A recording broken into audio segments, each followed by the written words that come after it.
Welcome one, welcome all, welcome back to the Manifest Wrestling Podcast. It's been a little bit. It's been about a week and a half or so, maybe 2 weeks. Guess you guys have been wondering where I've been and why you haven't got a podcast episode. I have an explanation, but before I give it to you, a quick thank you to our sponsor, our newest sponsor, Kenichi Bear Headphones with their new Hibernation 5C. Yeah, this is a brand new model.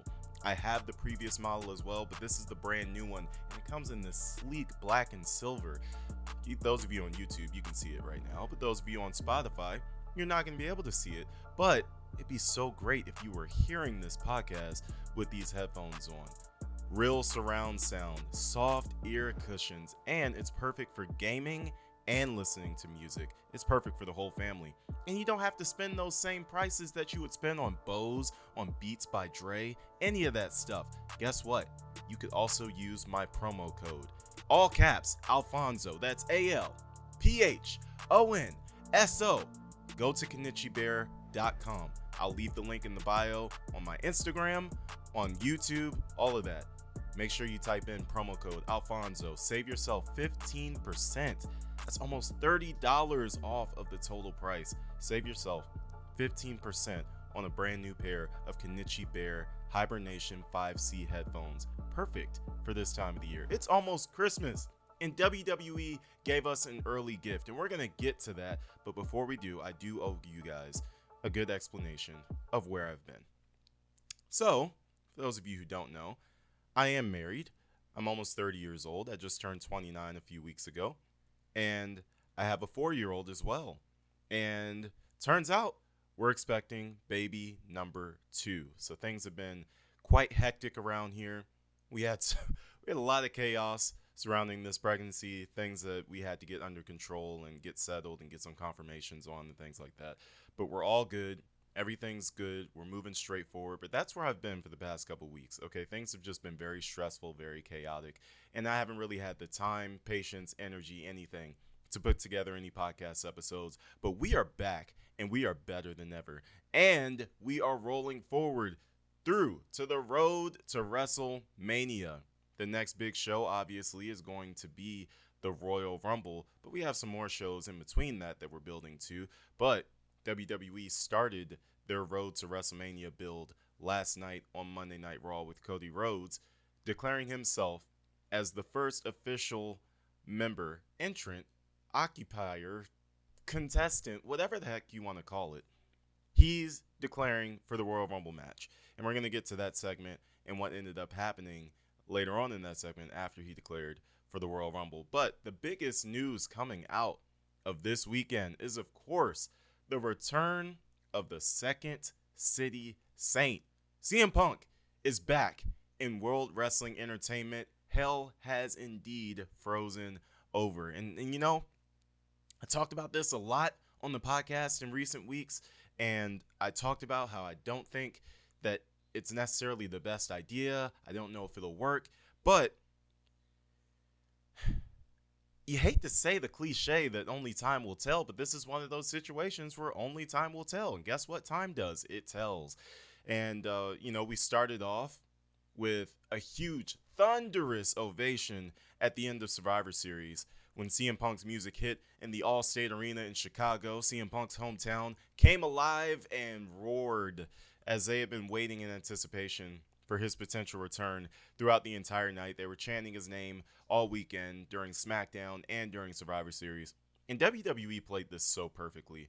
I mean, absolutely incredible storytelling, absolutely incredible, teases and everything like that. They made it seem like it was gaslighting in the most healthy way. Like, oh, we're gonna throw all these signs at you throughout the weeks, but then call you crazy for thinking those are signs that CM Punk is coming back. And then we're going to give you CM Punk. So it was brilliant. Had Corey Graves dropping a whole bunch of one-liners, had Michael Cole dropping one-liners, had different wrestlers saying different things, alluding to best in the world, things like that. And then you bring him back, and you do it in a way where you make it seem like the show is about to go off the air, and then right before we think you're going to fade to black, and the crowd loses their mind. I lost my mind. I was sitting in a party with with a couple of my buddies watching the show together. This is one of those shows I wish I would have done a watch party for. You know what I'm saying? Because it was that great.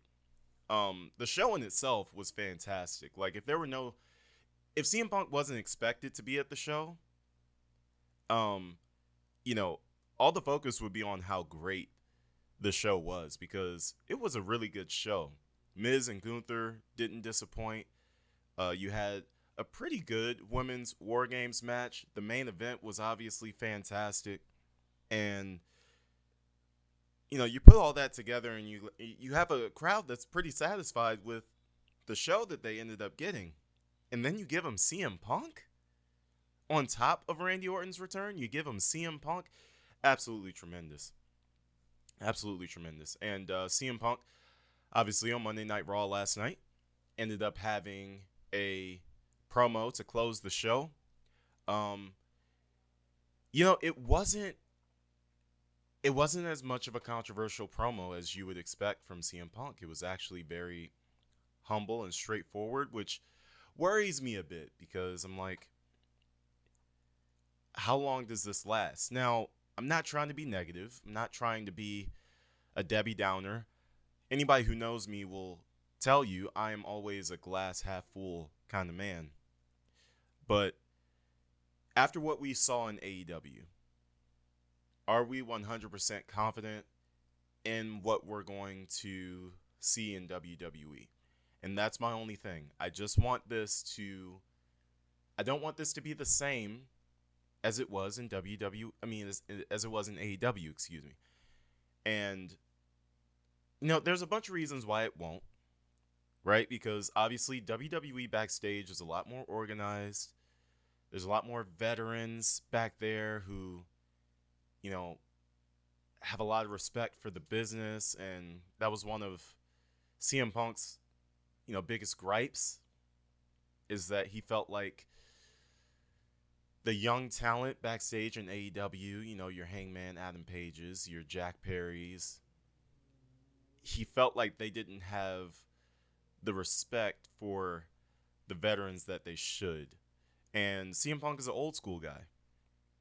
And in a lot of ways, in my wrestling training, I've been kind of like an old school guy. I don't think I know it all. Yes, I get frustrated when, maybe we're training and we've been doing the same thing and I just can't get it right. Yeah, I'm going to get pissed off. You know what I mean? Or if one person is telling me one thing and another person is telling me another, I'm going to get pissed off, right? But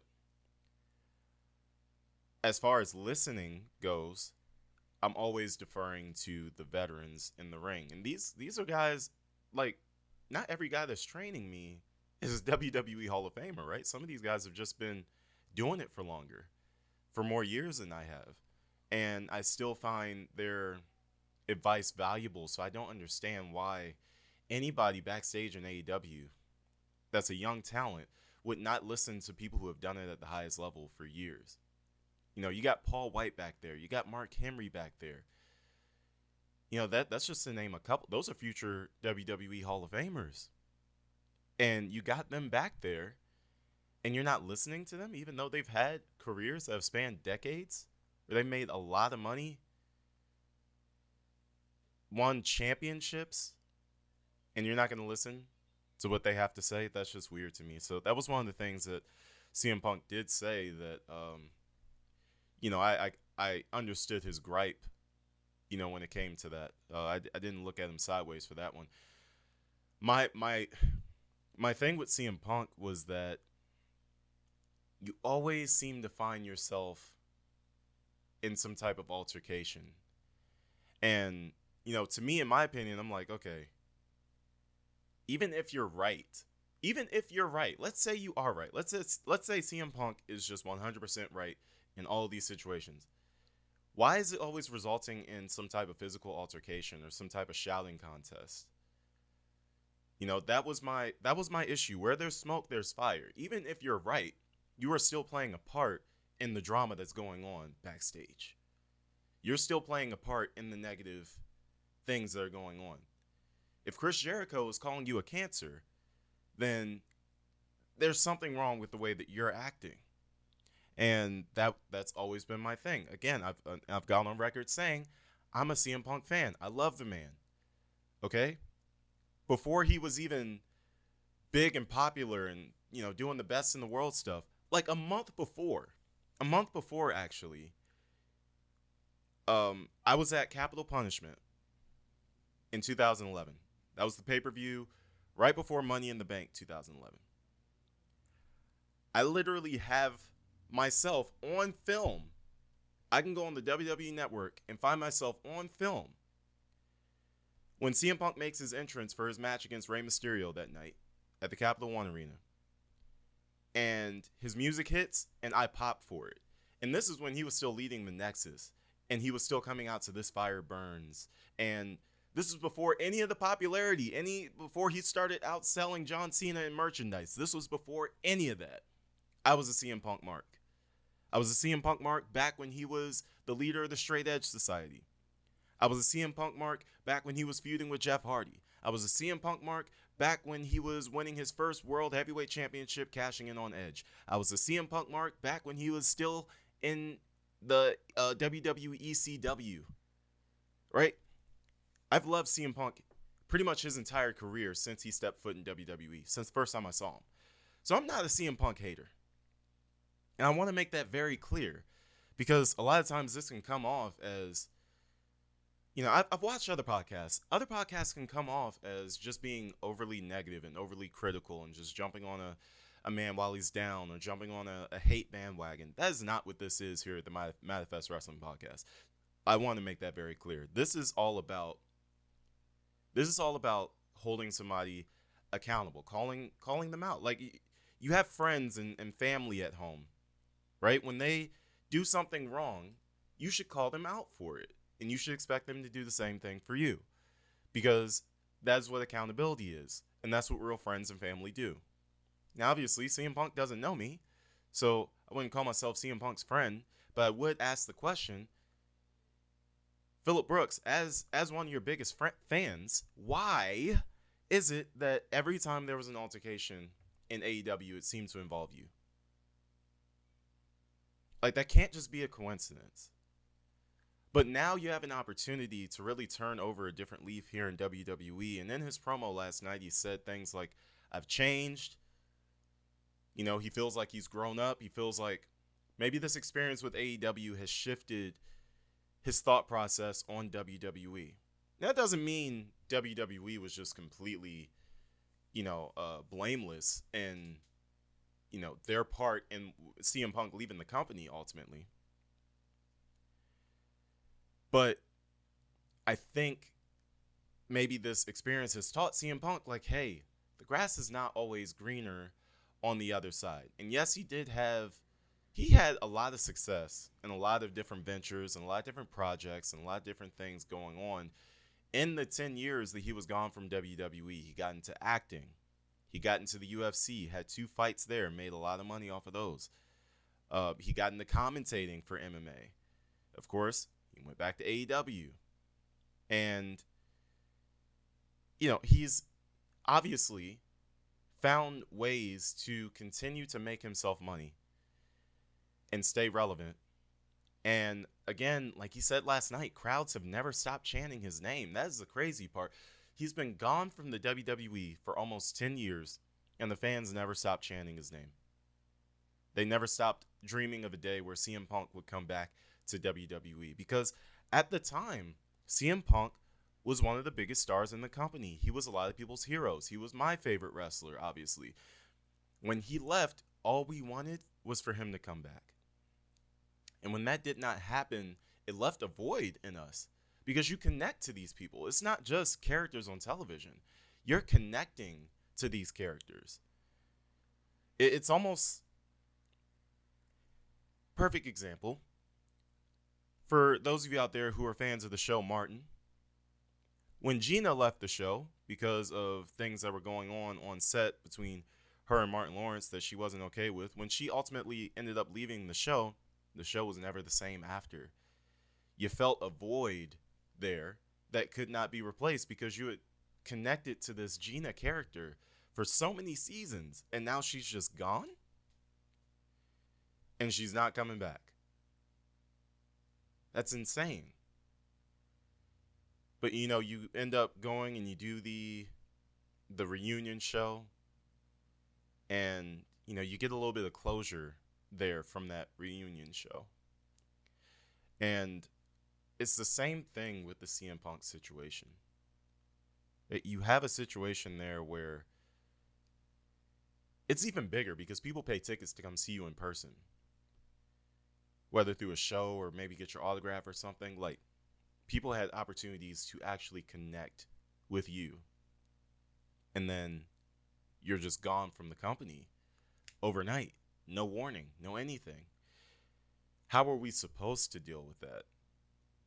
So some people never let it go. I myself personally decided to just move on and try to enjoy the product still, because I wasn't going to stop watching because CM Punk was gone. I was really upset that he was gone, but I wasn't going to stop watching because I loved the WWE. I still do. But with CM Punk being gone, it definitely left a hole in your heart that you just saw get filled on Saturday night. That roar, that was a roar of 10 years. That was a roar 10 years in the making, a pop 10 years in the making when CM Punk's music hit in that All-State Arena. And you saw him walk down a WWE ramp for the first time in almost a decade. It's surreal, honestly, it is. And I'm happy that it's happened. I think I did a previous episode where I was saying I didn't want him in WWE, and I think that came from a place of anger, because I was frustrated about everything that was happening backstage in AEW with CM Punk. I was frustrated with that because I felt like the same thing was about to happen to us again. And for a little bit, it looked like it did. It looked like CM Punk was out of wrestling again. But here he comes strolling down the ramp in the All-State Arena at WWE Survivor Series. And all of a sudden, all those feelings of resentment and anger and everything just went out of the door, and I was just happy to see CM Punk back. It was absolutely surreal. So how long will this last? I don't know. But he does have a lot of friends backstage in WWE, more than you would think. And if he's willing to mend the relationships with the people that he has bad relationships with, then we're in for a pretty good few years. This is an opportunity, I believe, for closure for everybody. He left on horrible terms. He comes back now after a long 10-year journey and has an opportunity now to right wrongs, fulfill different things that, obviously we want fulfilled as fans. And he has the opportunity to do it in WWE instead of doing it in AEW. And no shade to AEW, but CM Punk belongs in WWE. He does. Triple H said it himself. So it's good to see him back where he truly belongs. It's good to see him back home. And now just think about the dream matches we can get, man. CM Punk versus our tribal chief. CM Punk Seth Rollins. CM Punk Cody Rhodes. CM Punk Drew McIntyre. A rivalry between CM Punk and the Judgment Day. CM Punk LA Knight. The possibilities are there. They're endless. And just know Raw is about to do huge numbers every Monday. Do not think for 1 second that CM Punk is leaving Monday Night Raw until at least the football season is over. I wouldn't be surprised if after the Royal Rumble, CM Punk ends up on the blue brand. But for right now, while Monday Night Football is still going on every week, they're going to put CM Punk on Monday Night Raw in order to compete. And it's very brilliant. It's smart. It's the right thing to do. If he turns up on SmackDown this Friday, I will be absolutely stunned. But it is in Brooklyn, so maybe they'll just have him do a one-off appearance on Friday Night SmackDown. Who knows? But when we come back, we're going to tackle some more of the stuff that happened on Raw and where we are on the road to WrestleMania with the Royal Rumble right around the corner. Stay tuned for the Manifest Wrestling Podcast. We'll be right back.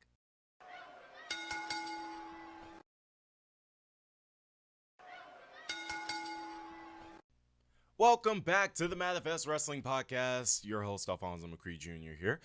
Let's get into the rest of Raw. We got a few minutes to do this. So, Cody Rhodes, I alluded to it earlier. He has declared for the Royal Rumble match. And he was attacked by Shinsuke Nakamura for his troubles. There's been a few video packages in the past few weeks of Shinsuke Nakamura calling out a mystery opponent. And turns out it was Cody Rhodes. So, yeah, no complaints there. Nothing really to write home about. But Cody Rhodes versus Shinsuke Nakamura, we're getting that rivalry, and it's starting right now. So that should be very fun. I'm sure they have history. I don't watch New Japan, guys. I'm not going to pretend like I watch New Japan. So I don't know what their history is. And yeah, that's pretty much where I'm going to leave that one. I don't know. I don't know if they've ever wrestled each other. You guys let me know. And if they have wrestled each other, was it awesome or was it not? Who knows? Also, we had the Judgment Day, obviously reeling from their loss at Survivor Series War Games.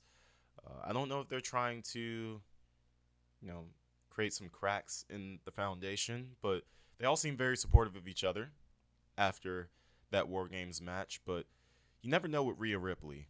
You really never know. People call her the leader of the Judgment Day, which is fair.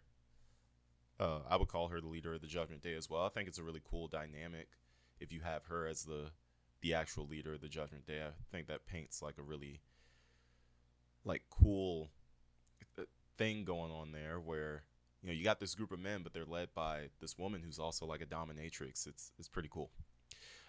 So we'll have to keep an eye on that one as the weeks continue to unfold. Yet another failed Money in the Bank cash-in at Survivor Series. Eventually, one of these things has to work, okay?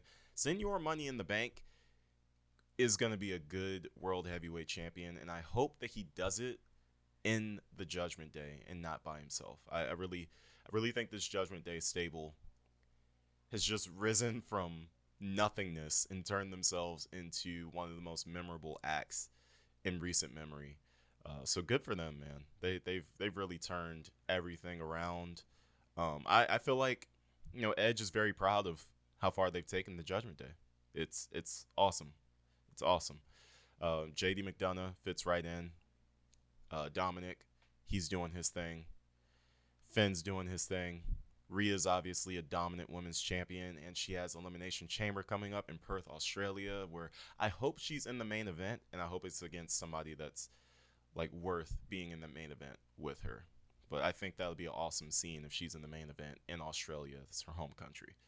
And of course, Damian Priest, Senior Money in the Bank. He continues to make strides every week. His promos are getting better, and his in-ring work is already really good. And, eventually he needs to be rewarded for making Bad Bunny look even better than Bad Bunny actually is. Bad Bunny's good, but Damian Priest made him look great. So, really hoping that, all that pays off for Damian Priest in the future. Elsewhere on the show, Tag Team Championship match for the Women's Tag Team Championships that they clearly were using to fill some time. Chelsea Green, Piper Niven retain. And it was a pretty decent match. Chelsea Green took some pretty good bumps, including a double suplex onto the barricade, which was a really cool spot. Then Piper Niven, 2-on-1, just dominated. And, of course, we had the return of the Viper, the Apex Predator, Randy Orton, who defeated Dominic Mysterio. And he looks like $1 million, man. I don't understand how you get to that age and still find ways to look that ripped.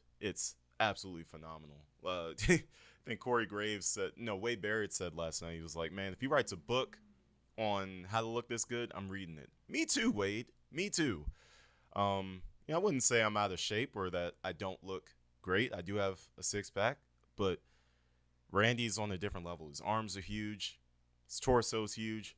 He looks like he doesn't skip leg day either. I mean, he just looks phenomenal. So good on him for staying in shape and really taking his rehab seriously and finding himself back in the ring, hitting RKOs like, nothing ever happened. His back looks like it's doing pretty well. So I'm good on that.